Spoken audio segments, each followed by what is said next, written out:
चलिए एक बार फिर चर्चा करते हैं। हमने अभी लास्ट वीडियो में आपको बताया कि इतिहास का कारकता क्या होता है। Now we are going to jump in the question that is known as क्षेत्रीय इतिहास लेखन। अब देखिए एक क्वेश्चन है इंपॉर्टेंस ऑफ रीजनल हिस्ट्री, आपके सिलेबस में है। ये क्वेश्चन आ सकता है आपको या तो 150 में आएगा या तो 400 में। Importance of regional history, importance of regional history क्या है देखिएगा, मतलब होता है क्षेत्रीय इतिहास लेखन। अब देखिए क्षेत्रीय इतिहास लेखन का महत्व क्या है, तो हर क्वेश्चन में आप जब लिखिएगा टू द फैक्ट लिखिएगा, भूमिका जरूर बनाइएगा, 4-5 लाइन 3 लाइन 2 लाइन का। भूमिका के बाद आप बताएंगे क्षेत्रीय इतिहास,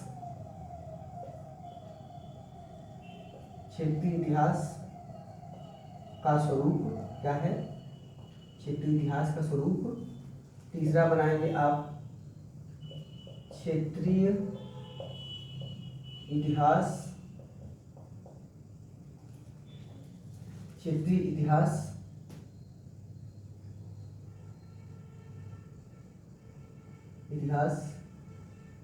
का महत्व।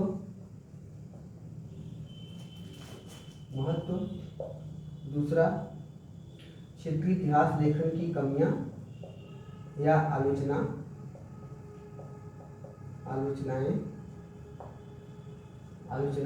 और फिर निष्कर्ष।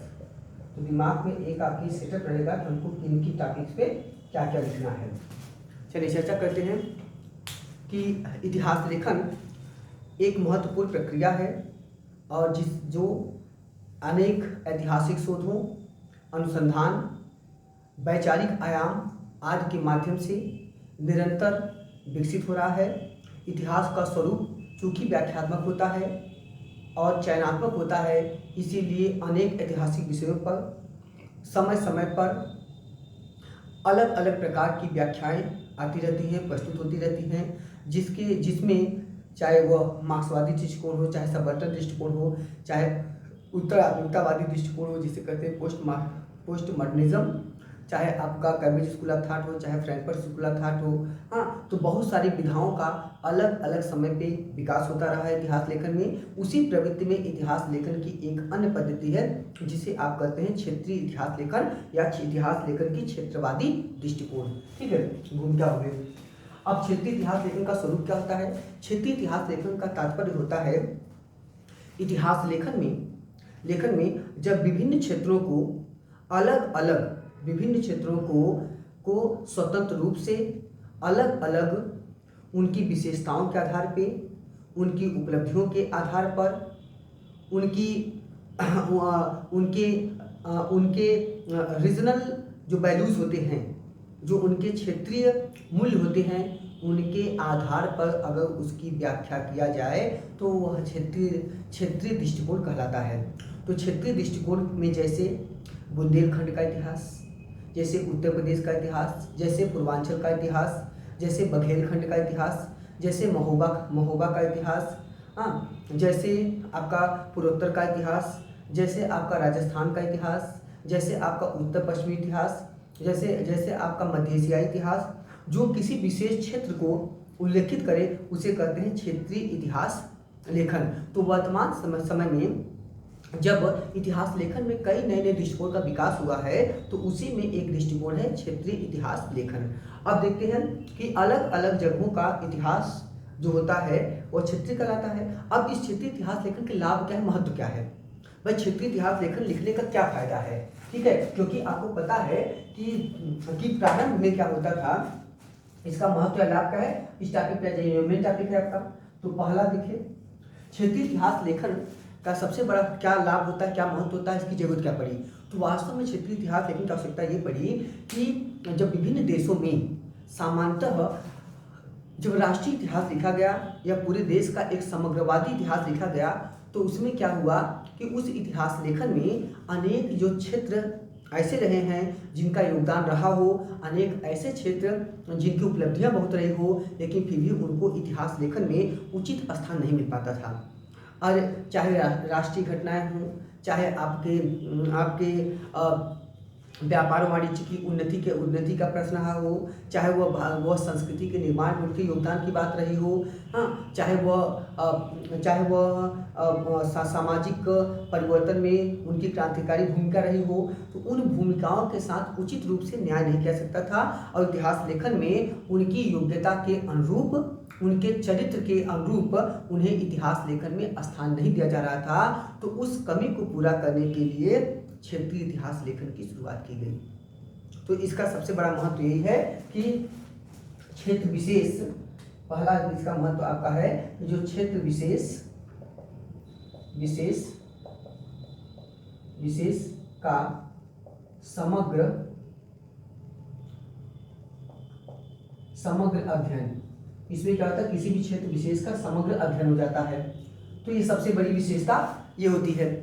दूसरा समझिएगा कि क्या होता है कि अगर क्षेत्रीय इतिहास लेखन में, जैसे आप समझिएगा कि बहुत सारे जो उपेक्षित, क्या होता है कि अनेक उपेक्षित विषयों को स्थान मिलना, इसके कारण क्या होता है, अनेक ऐसी वस्तुएं होती है इतिहास लेखन, राष्ट्रीय इतिहास लेखन में जो उपेक्षित रह जाती हैं। जब क्षेत्रीय इतिहास लेखन किया जाता है तो उसमें उनको भी महत्व दिया जाता है। जैसे मान लीजिए कि राष्ट्रीय इतिहास लेखन में हम मध्य प्रदेश का, मान लीजिए जो हमारा फ्रीडम मूवमेंट का इतिहास है, जो हमारे यूपीएससी का सिलेबस है, उस सिलेबस में जिसका महत्व है उतने हम पढ़ते हैं।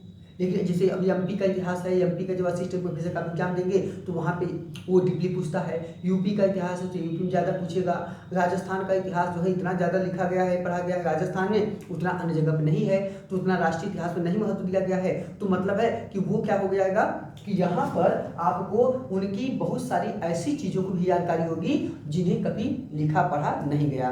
ठीक है, जैसे मान लीजिए अब 1857 की राष्ट्रीय क्रांति की बात कीजिए, सुभद्रा बल चौहान ने लिख दिया खूब लड़ी मैदानी, वो तो झांसी वाली रानी थी। हाँ, श्याम नारायण पांडे ने जी लिख दिया कि राणा की पुतली फिरी नहीं तब तक चेतक मुरझाता था, तो उन्होंने चेतक की कहानी लिख दिया।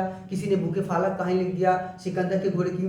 तो मतलब है कुछ घटनाएं तो बहुत आई, लेकिन कुछ और घटनाओं का वर्णन नहीं मिला। जैसे रानी लक्ष्मीबाई के साथ काशीबाई की मृत्यु हुई। काशीबाई थी, सुंदर थी, मुंदर थी, झलकारी बेगम थी जो कानपुर थी। बहुत सारे लोग लड़े, बहुत सारे लोग बेचारे शहीद हुए, लेकिन उनको इतिहास में उतना स्थान नहीं दिया गया।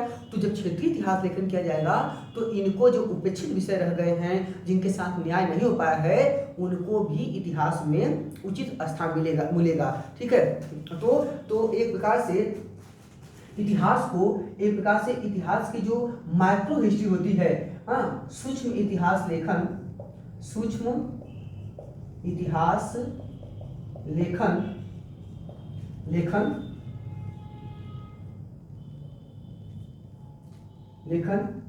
के साथ न्याय किया जाएगा। मतलब है कि अब छोटी छोटी घटनाओं को भी महत्व दिया जाएगा। एक एग्जाम्पल जैसे हम और आपको दे बहुत बेहतरीन एग्जाम्पल है। 1857 की क्रांति के दौरान सबसे ज़्यादा समय तक अगर कोई व्यक्ति जेल में रहा तो वह थे भदोही जिला के, जो इलाहाबाद और बनारस के बीच में है, जहाँ का मैं भी प्रॉबेबली का मैं भी वहीं का हूँ। तो क्या है कि वहाँ के एक ज्ञानपुर जगह है जहाँ से एक थे आपके मुसाई सिंह। ठीक है, मुसाई सिंह वो जो है 1857 की क्रांति के दौरान जेल में बंद हुए और वो जाकर के 1907 में जेल से छूटे। और जब जवाहरलाल नेहरू ने उनके बारे में ब्रिटिश सरकार को लेटर लिखा तब उनको छोड़ा गया। तो वो एकमात्र ऐसे व्यक्ति हैं जो एक बार में सबसे ज़्यादा समय तक जेल में रहे, 50 साल कंटिन्यू, 57 से लेकर 1907 तक। उनके रिहाई का लेटर है, वह लेटर आपके एनसीईआरटी में, पुरानी एनसीईआरटी में छपा हुआ है, जवाहरलाल नेहरू जी ने जो भेजा था। लेकिन इतिहास के पन्नों में बहुत कम ही ऐसे लोग होंगे जो उनको जानते होंगे। मुझे लगता है न के बराबर हो सकता है आप ही नहीं जानते हो। ठीक है, तो मतलब उनको कभी उचित स्थान नहीं दिया गया, जबकि वो व्यक्ति 50 साल जेल में बंद रहा राष्ट्र के लिए, नहीं स्थान दिया गया। तो इन चीज़ों को, जो सूक्ष्म इतिहास लेखन होता है, जो छोटी छोटी घटनाओं को उचित स्थान देता है, उसे कहते हैं शुद्धतावादी दृष्टिकोण। तो उस दृष्टिकोण से के साथ न्याय हो सकेगा और उपेक्षित विषयों को इतिहास में स्थान मिल सकेगा। ठीक है। जैसे कि सबर्टन अप्रोच ऑफ हिस्ट्री कहता है कि वास्तविक इतिहास तब होगा जब इतिहास को ऊपर से नहीं लिखा जाएगा बल्कि इतिहास को नीचे से लिखा जाए, जिसे कहते हैं हिस्ट्री फ्रॉम बिलो। यूरोप में कहते हैं हिस्ट्री फ्रॉम बिलो, मतलब होता है कि नीचे से इतिहास को देखना। हिस्ट्री फ्रॉम बिलो शब्द का पहली बार प्रयोग किया है आपके ल्यूसिन फेवरे ने। ल्यूसिन फेवरे जो है LUCIN है, ठीक है, और फेवरे FEVERRE फेवरे, ठीक है। अब देखिए जो ल्यूसिन फेवरे हैं ये आपके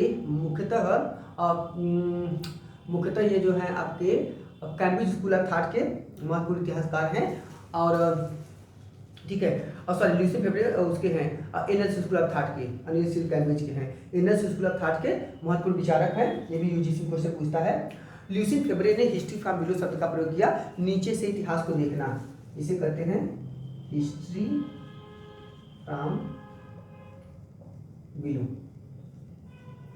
जो ये प्रवृत्ति आई ये कहती है कि इतिहास को नीचे से लिखा जाना चाहिए। सामान्य व्यक्तियों का इतिहास, सामान्य वर्गों का इतिहास, जिसमें आपका श्रमिकों का इतिहास, सर्वहारा वर्ग का इतिहास, कर्मकारों का इतिहास, मजदूरों का इतिहास, किसानों का इतिहास, इनके साथ उचित न्याय किया जाए और फिर इतिहास को आगे बढ़ाया जाए। जब इतिहास को नीचे से देखा जाएगा वही वास्तविक इतिहास होगा। अगर इतिहास को ऊपर से आप देखेंगे तो इतिहास कभी वास्तविक नहीं होगा। इसीलिए आर.एस. शर्मा कहते हैं, आर.एस. शर्मा और डी कौसाम्बी जिन्होंने इतिहास के स्वर्णयुग पे काम किया, वो कहते हैं, इनका कथन है, कहते हैं कि इतिहास का जो सभी काल जो होता है वह केवल उच्च वर्गों के लिए, अरिस्टोक्रेसी के लिए स्वर्णयुग होता है। कहते हैं all the ages of the history are society, all the ages of the society is only golden era for aristocracy not for common people. इतिहास का सभी दौर जो है, सभी जो कालखंड है वह केवल उच्च वर्गों के लिए स्वर्णयुग है, सामान्य लोगों के लिए कभी स्वर्णयुग नहीं रहा है। ठीक है, तो आज भी देखिएगा चाहे जिसकी सरकार हो सामान्य लोग के लिए कुछ नहीं होता है। ओके, चलिए, तो मतलब शोषण सामान्य वर्ग का होगा, चाहे जिस जात का हो और चाहे जिस धर्म का हो और चाहे जिस वर्ग का हो, उच्च वर्ग का शोषण कभी नहीं होगा। ठीक है, इसीलिए कार्ल मार्क्स कहता है कि जो पूंजीपति होते हैं, कहते हैं राज्य सरकार जो होती है, राज्य वो पूंजीपतियों के साथ मिलकर और धर्म का आवरण लेकर हमेशा आम जनता का शोषण करती है, और उस सर्वहारा वर्ग या आम जनता में उद्वेलित होने वाले, स्टिमुलेट होने वाले आक्रोश और असंतोष को दबाती है धर्म। इसीलिए मार्क्स कहता है religion is the opium of masses. कहता है धर्म जो है वह लोगों के लिए अफीम के समान होता है, जिनकी लत लग जाती है उसको छोड़ नहीं पाते हैं, उसके विरुद्ध नहीं जा पाते हैं। ठीक, चलिए आगे चर्चा करेंगे। तो एक जो हिस्ट्री फ्रॉम बिलो की अवधारणा है, जिसे आपका एंटोनियो ग्राम्सी ने सबर्टन अप्रोच ऑफ हिस्ट्री में दिया, इतिहास को नीचे से देखने की प्रवृत्ति की बात किया। सबर्टन शब्द का पहली बार प्रयोग एंटोनियो ग्राम्सी ने किया है, लेकिन सबर्टन अप्रोच ऑफ हिस्ट्री की विचारधारा जो पहली बार आई है वह आई है 1960 के दशक में आपका अमेरिका में। विचारधारा को उद्भव अमेरिका में, लेकिन शब्द का पहली बार प्रयोग किसने किया? एंटोनियो ग्राम्सी, इटली के, जिनकी किताब का नाम है द प्रिजन नोटबुक्स। जबकि भारत में सबर्टन अप्रोच ऑफ हिस्ट्री के सबसे बड़े प्रतिपादक है रणजीत गुहा, जिनकी किताब का नाम है आपका सबर्टन स्टडीज। दूसरी इनकी सबसे फेमस किताब है elementary aspect and the peasant insurgency in colonial India, और तीसरी इनकी बड़ी फेमस किताब है history at the limit of world history. ठीक है, तो रणजीत गुहा हो गए, शाहिद अमीन हो गए, दीपेश चक्रवर्ती हो गए, सुमित सरकार हो गए, ये सब प्रमुख इतिहासकार हैं। तो जो एक सूक्ष्मतावादी दृष्टिकोण इतिहास के साथ है वो उसके साथ भी इसमें न्याय हो जाता है। ठीक है, और इतिहास की फिक्र, अगला क्षेत्र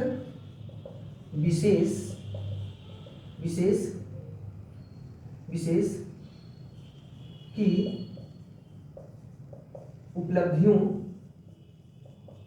की समुचित व्याख्या इसमें हो जाती है, समुचित व्याख्या इसमें होती है। ठीक, इसके माध्यम से पांचवा है क्षेत्रीय प्रवृत्तियों को बल मिलता है, इससे क्षेत्र जो होता है प्रोत्साहित होता है, क्षेत्र वाले और ज्यादा काम करते हैं, और ज्यादा विकास करते हैं। ठीक है, और अगला राष्ट्रीय इतिहास को समझने में सहायक होता है, क्षेत्रवादी जिसको जैसे सहायक होता है, सहायक होता है। जैसे मान लीजिए आप लिख रहे हैं मुगलों की चित्रकला या मुगलों की वास्तुकला का विकास। अगर आप मुगल चित्रकला पढ़ रहे हैं तो आप एक लाइन पढ़ते हैं कि मुगल चित्रकला का विकास इनके काल में हुआ, मुगल चित्रकला का प्रारंभ हुमायूं में हुआ, लेकिन मुगल चित्रकला को स्थायित्व मिला अकबर में और यह अपनी पूर्णता अपने क्लाइमेक्स पहुंचा जहांगीर में। ठीक है, और ये कहते हैं कि मुगल चित्रकला में हम भारतीय चित्रकला, पहाड़ी चित्रकला आदि का भी समन्वय देखते हैं। इसमें इस्लामिक चित्रकला के तत्व मूलतः जब प्राप्त होते हैं, इसके साथ साथ राजस्थानी चित्रकला और पहाड़ी चित्रकला के भी साक्ष्य प्राप्त होते हैं। यही आप कहते हैं, यही स्थापत्य भी कहते हैं कि मुगल चित्रकला मुगल स्थापत्य कला भारतीय कला और इस्लामिक कला का एक समन्वित स्वरूप था। और फिर आप उसकी व्याख्या करना शुरू करते हैं, कहाँ पर चिकारी है, कहाँ पर चिकारी है, कहाँ पे आपका अरबेस्क शैली है, कहाँ पे हनीकोमिंग शैली है, कहाँ पे सलामी पद्धति, बहुत सारी चीज़ें। लेकिन अगर सोचिए आप कि तो क्या था, आप एक दो लाइन में उसको लिख देते हैं। अगर आप क्षेत्रीय इतिहास का अध्ययन करेंगे तो आपको पता चलेगा कि जो राजस्थानी चित्रकला है, जो बीकानेरी चित्रकला है, जयपुरी चित्रकला है, आपके बूंदी की चित्रकला है, बीकानेर की चित्रकला है, हाँ बसौली की चित्रकला है। जब इन सबको आप समझेंगे तब आप जानेंगे। इसी तरह जब आप पहाड़ी चित्रकला की बात करेंगे तो आपको पता होगा कि उत्तराखंड के क्षेत्रों में, उसके बाद जो हिमाचल प्रदेश का क्षेत्र है, जो कुल्लू घाटी और कुल्लू मनाली आदि का जो क्षेत्र है, हाँ जो कुर्ग का क्षेत्र है, यहाँ पे इसी तरह जो उत्तराखंड के क्षेत्र हैं, ठीक है, यहाँ पे बहुत सारी जैसे किशनगढ़ शैली, आज जो शैलियों का विकास है, किशनगढ़ तो राजस्थान है, तो इन जो शैलियों के पहाड़ी शैलियों का विकास हुआ, चाहे उत्तराखंड में हुआ हो, चाहे राजस्थान में हुआ हो और चाहे हिमाचल में हुआ हो, तो आपको पता चलेगा कि इस शैली में कहाँ पे पुरखू थे, कहाँ पे हीर रांझा थे, कहाँ पे कौन चित्रकार था, कहाँ पे नागरीदास ने इसको संरक्षण दिया, जो जीवन की संकल्पना की गई वो कौन थी, जो आपके किशनगढ़ शैली में बहुत सारे जो चित्र बनाए गए वो क्या थी, जो बड़ी थड़ी की चित्रकला आई, जिसे राजस्थान के आप मोनालिसा कहते हैं। बड़ी थड़ी की चित्रकला क्या है, इसे संरक्षण किसने दिया, इसमें कौन कौन थे, तो आपको और आसानी से समझ पाएंगे कि इसमें चित्र कैसे बनते थे, इसमें हाई रिलीफ क्या है, लो रिलीफ क्या होता है। तो ये जब विशेषता पूरा जानेंगे तब आप जानेंगे कि जो मुगल चित्रकला का विकास हुआ उस चित्रकला में भारतीयों का कितना योगदान था, भारतीय चित्रकला पद्धति, राजपूत चित्रकला पद्धति का कितना योगदान था।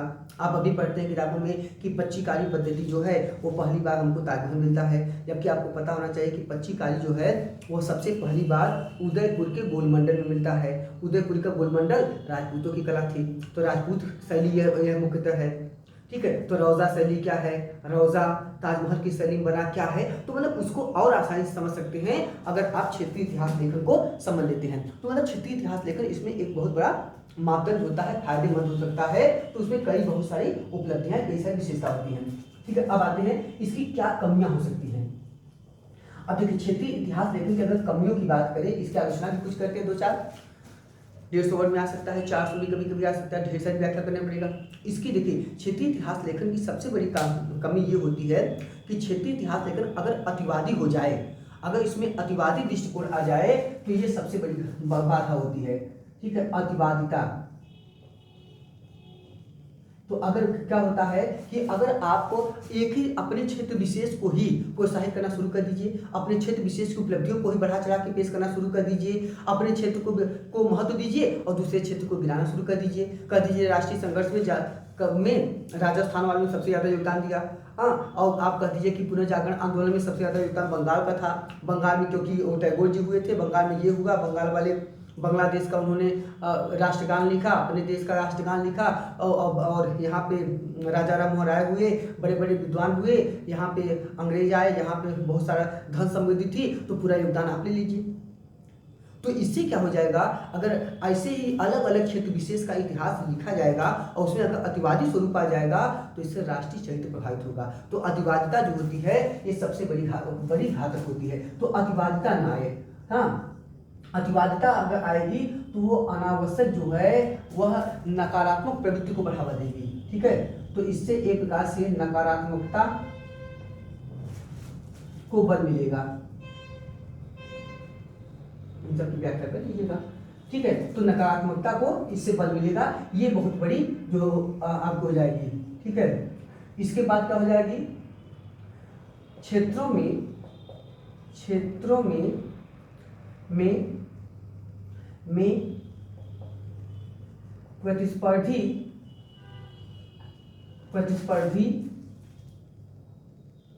प्रतिस्पर्धी प्रवृत्ति का विकास होगा। ठीक है, बल्कि प्रतिस्पर्धी जो प्रवृत्ति है यह मतलब अगर सकारात्मक हो तो सही है, यह जो होता है यह एक प्रकार से नकारात्मक प्रवृत्ति का विकास हो सकता है। क्षेत्रों में नकारात्मक कर दीजिएगा, नकारात्मक प्रतिस्पर्धी प्रवृत्ति का विकास होगा। ठीक है, अगला देखिएगा, अगला होगा राष्ट्रीय चरित्र तथा संस्थाओं पर विपरीत प्रभाव पड़ेगा।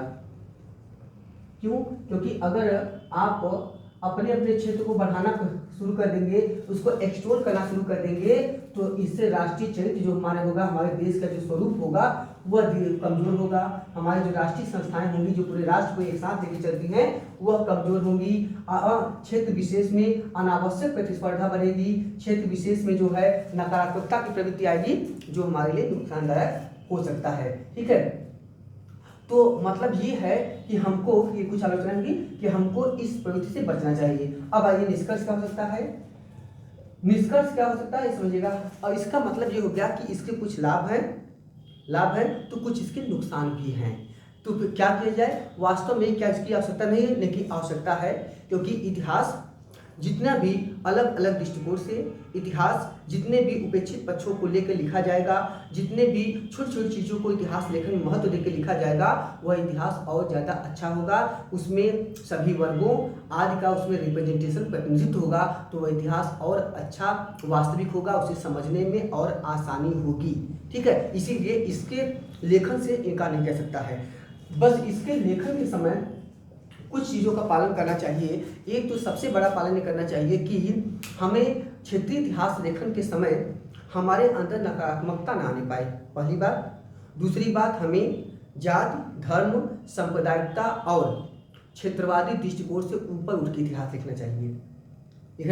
जैसे हमने कहा कि हर्ष और पुलकेशिन का युद्ध हुआ, उत्तर भारत के इतिहासकार ने कहा कि हर्ष के अभियान को रोक दिया गया, दक्षिण भारत वालों ने कहा कि नहीं, पुलकेशिन ने हर्षवर्धन को पराजित कर दिया।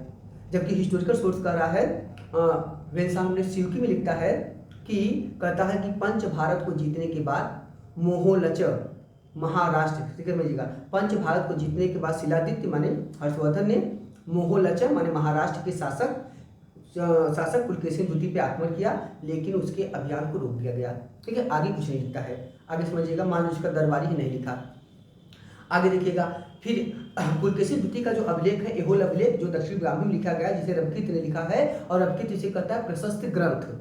ठीक है, अभिलेख नहीं, प्रशस्त ग्रंथ कहता है। वह कहता है कि उसमें लिखता है, अपरिमित विभूति स्फीति सामंत सेना मुकुट मण मयूखा कांत पादा रविंद्र, और अंतिम लाइन कहता है, भय विगलित हर्षो ये न चाकार हर्ष।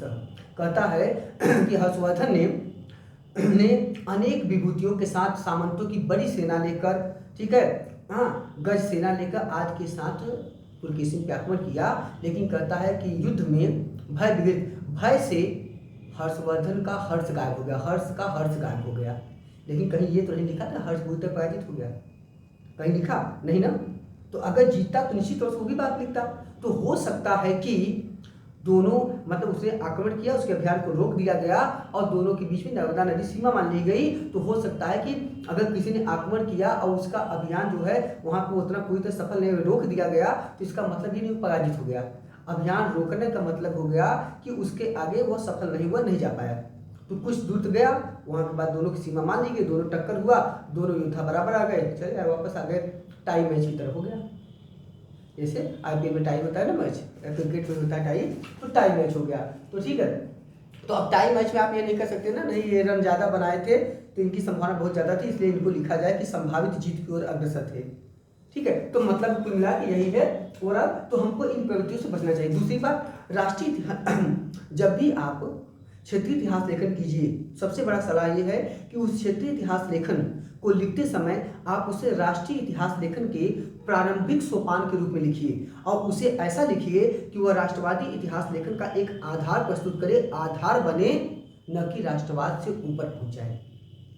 राष्ट्रवादी इतिहास लेखन के लिए कुठाराघात न करे, उसके लिए नकारात्मक प्रभाव न डाले, बल्कि उसके एक पॉजिटिव अप्रोच के रूप में, सकारात्मक प्रवृत्ति के रूप में, सकारात्मक वैचारिक पक्ष के रूप में वह हमारे राष्ट्रीय इतिहास लेखन के प्रारंभिक सोपान के रूप में आए और यह इतिहास लेखन ऐसा हो जिसमें प्रारंभिक रूप से नीचे से इतिहास को देखते हुए छोटे छोटे स्थानीय मुद्दों, स्थानीय हितों के आधार पे हमको स्थानीय इतिहास, क्षेत्रीय इतिहास और राष्ट्रीय इतिहास और आगे चल के हमको वसुधैव कुटुम्बकम की भावना से प्रभावित होकर हमको विश्व इतिहास लिखना चाहिए। विश्व इतिहास की संकल्पना आधुनिक काल में प्रोफेसर वाल्स ने किया है और प्रोफेसर वाल्टर रेले ने किया है, जबकि इस्लाम में आधुनिक इतिहास लेखन में सबसे बड़ा योगदान दिया है विश्व इतिहास जो लिखा है, तो उन्होंने विश्व बंधुत्व आदि शब्द का भी प्रयोग किया है, वे हैं इब्न खल्दून उधर प्रोफेसर वाल्स और इधर आपके हैं प्रोफेसर वाल्स और सर वाल्टर रेले, ये विश्व इतिहास की संकल्पना। तो इतिहास को इस तरह से अगर लिखेंगे तो वही जो होगा वो क्षेत्रीय इतिहास लेखन के साथ न्याय होगा और इस आधार पे क्षेत्रीय इतिहास लेखन हमारे राष्ट्रीय इतिहास लेखन में एक सहायक की भूमिका निभाते हुए हमारे राष्ट्रीय इतिहास को मजबूत करेगा। Thank you to all of you.